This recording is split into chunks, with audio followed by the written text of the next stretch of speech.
This is Science Max, Experiments at Large. Science Max! Today on Science Max, it's all about the power of water. I'll see you later. We filter it, pump it, paint with it, and most importantly, use it to crush stuff. Crushing! All on this episode of Science Max, Experiments at Large.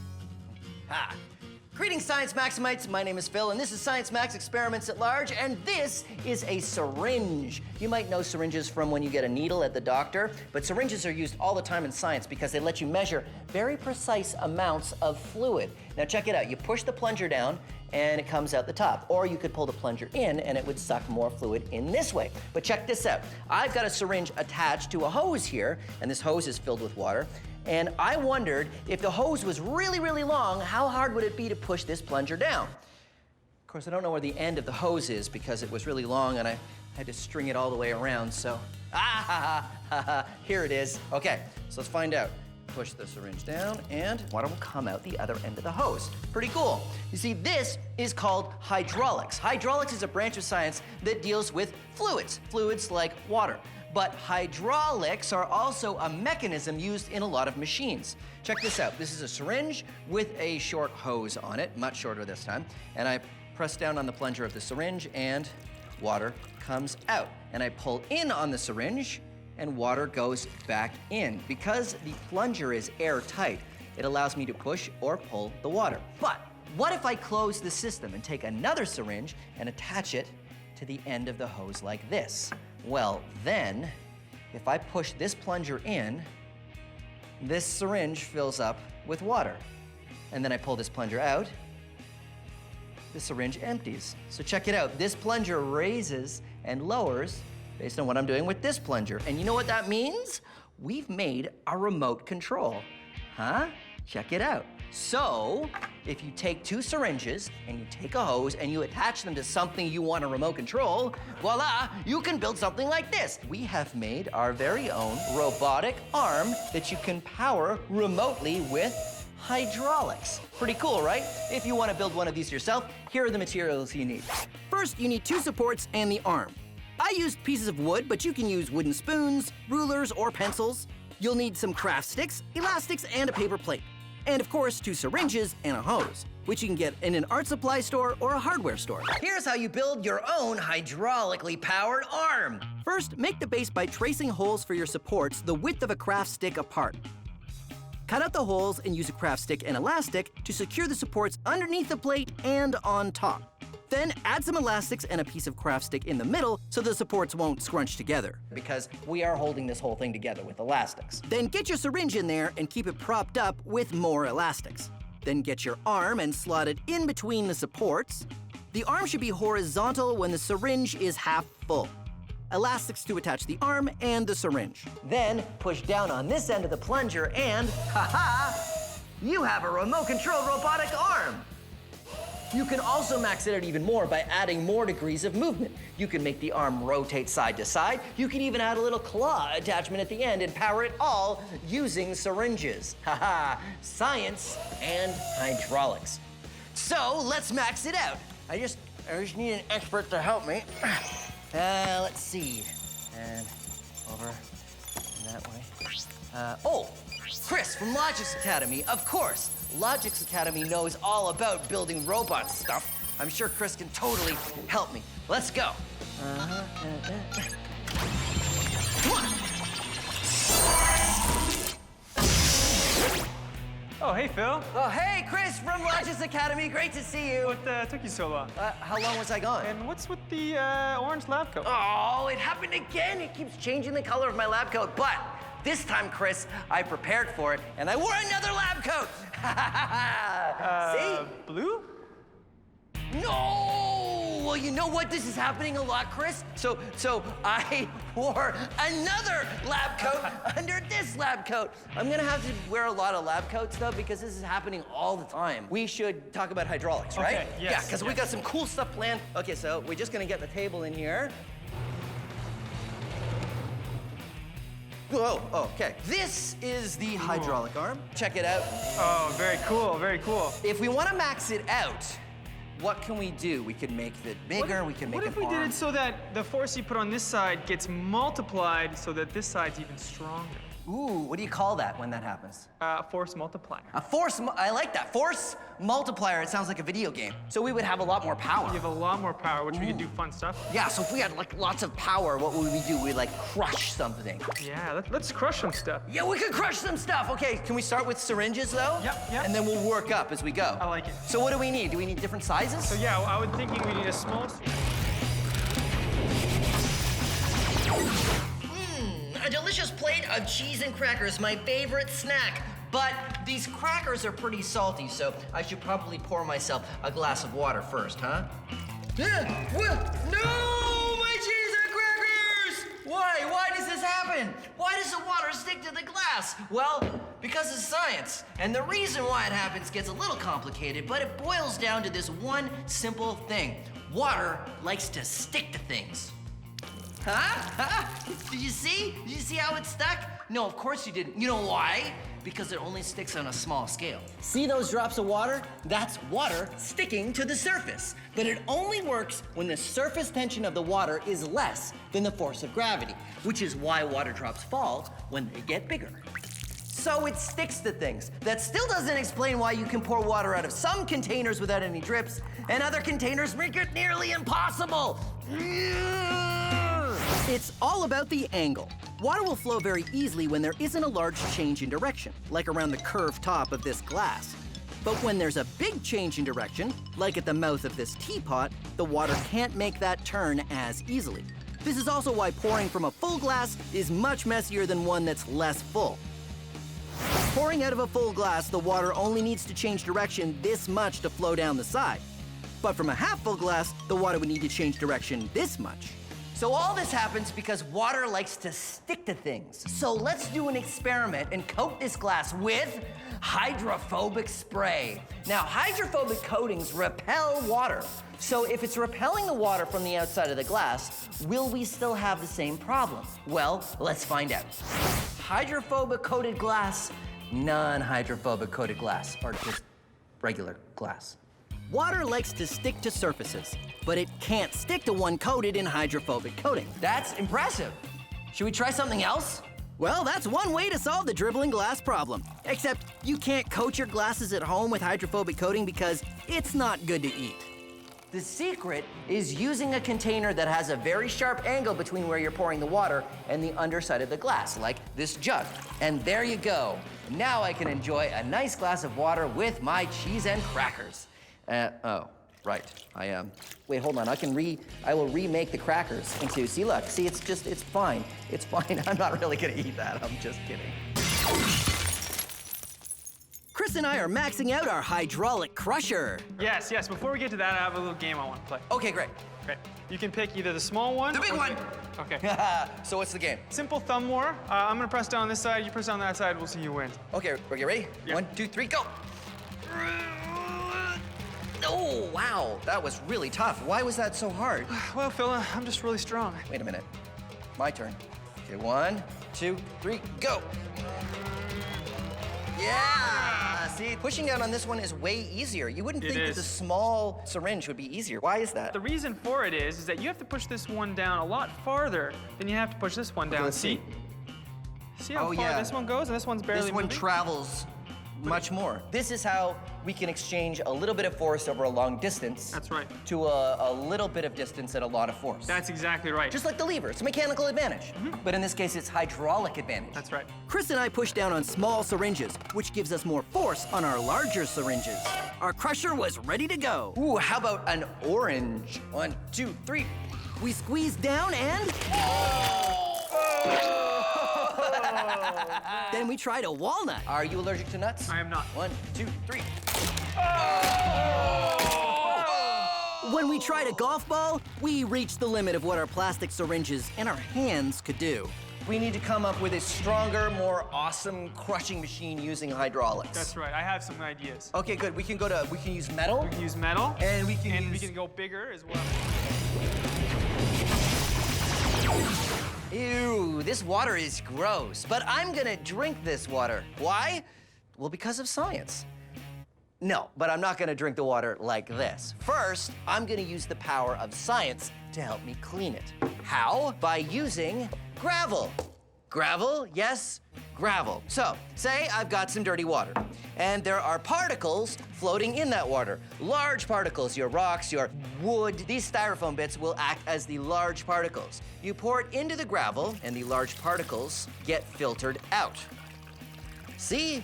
Nothing but clean, clean water.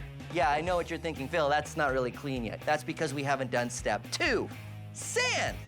Sand? Yes, sand. Let's say that these plastic beads are small particles. That filters out the tinier stuff. There, huh? Clean, right? No, it's not very clean. So, we filter the water in the next step with charcoal. What? Charcoal? Yes, charcoal. Charcoal works just like gravel and sand, except on a microscopic scale. Say these bits are tiny particles you can't even see. The charcoal catches these like the sand and gravel caught the larger particles. This is called a gravel, sand, and charcoal filter. The gravel catches the big particles, the sand the smaller ones, and the charcoal the microscopic ones. These kinds of filters are used all over the world to clean drinking water. Delicious. Science. Max Historica.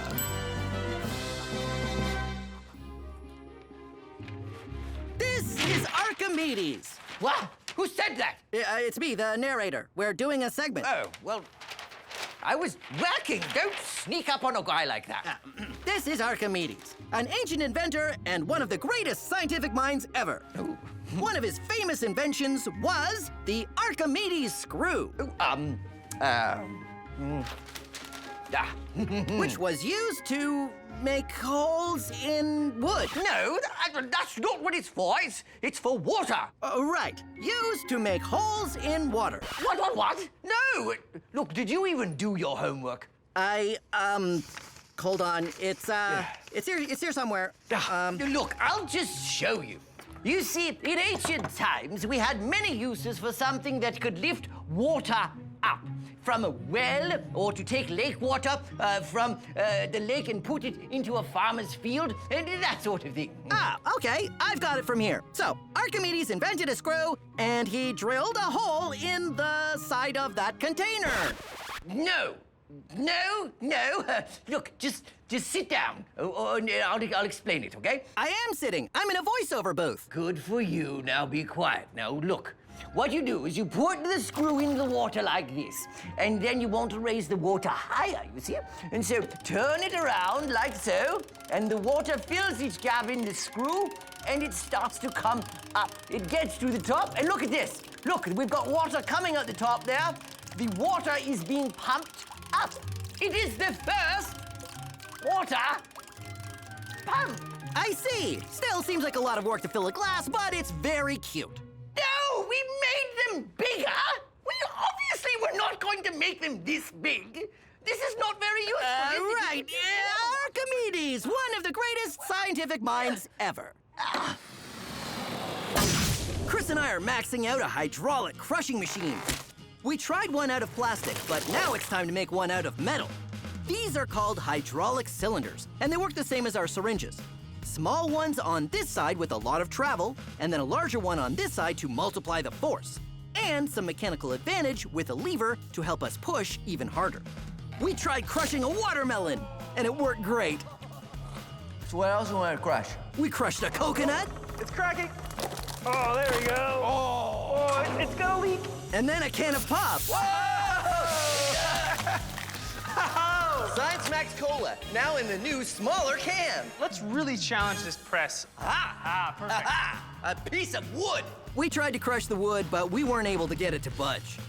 So it's time to max it out even more. I think we're gonna need like a multi-story industrial-sized hydraulic press. You know where we can get one of those?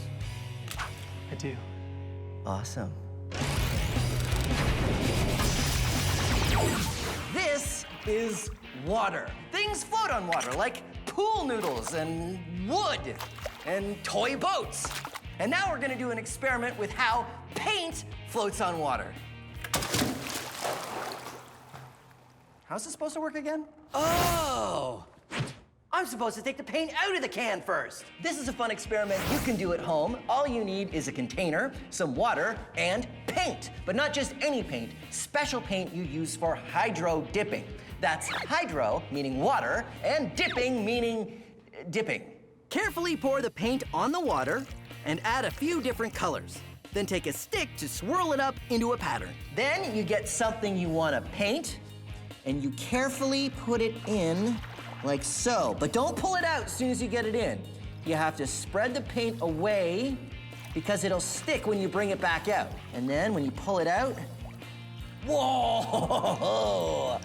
Hydro dip. Let that dry, and then you have a very cool painted toy. Let's do some other stuff. This is a bike helmet. If you put tape on what you're painting, you can remove it later to make parts that aren't painted. Skateboard. Whoa! Oh, that's pretty cool. Now to max it out. Hydro dip pants. Wearing the pants when you do this is super messy and not something you should try at home. But the results weren't bad. Science pants! Science pants!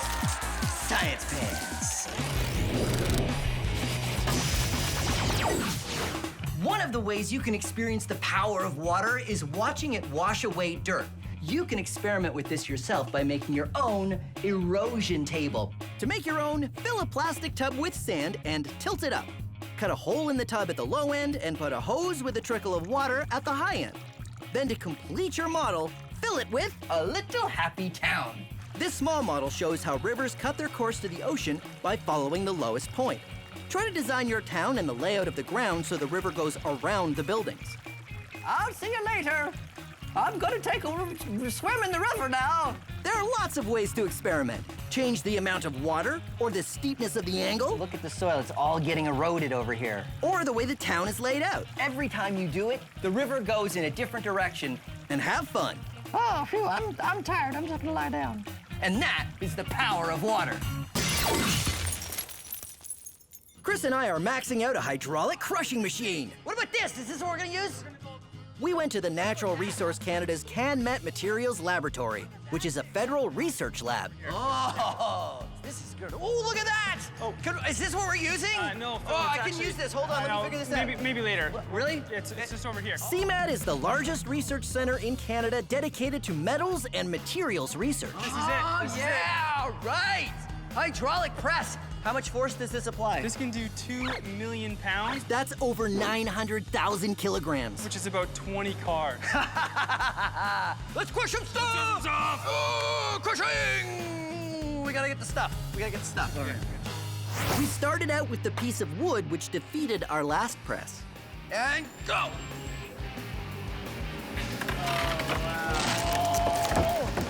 That sound. Awesome. Reversing. It turned our wood into a pancake. Whoa, totally flattened. So it was time to try some other stuff. We crushed a ball of plasticine.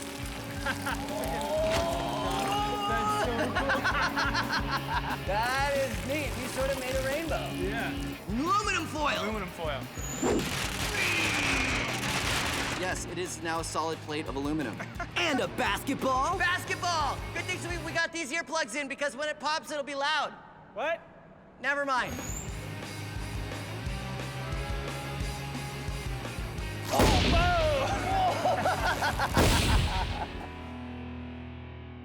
This hydraulic press was so maxed out, we had to think of the toughest stuff to crush.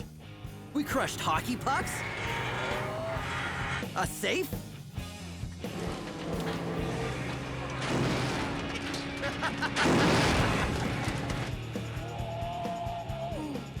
we crushed a hydraulic jack with the hydraulic press.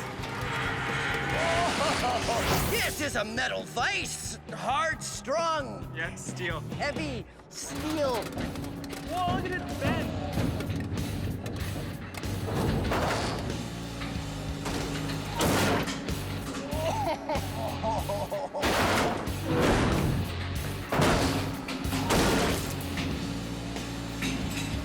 Wow. Now it's time to crush a bowling ball.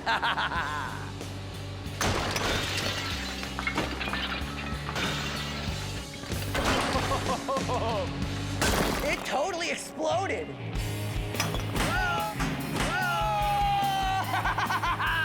Science Max, experiments at large, hydraulics. Whoa. Nicely done. So fun. I should reverse it and we should start cleaning all that stuff up, Yeah, huh? I think so. Okay, reverse.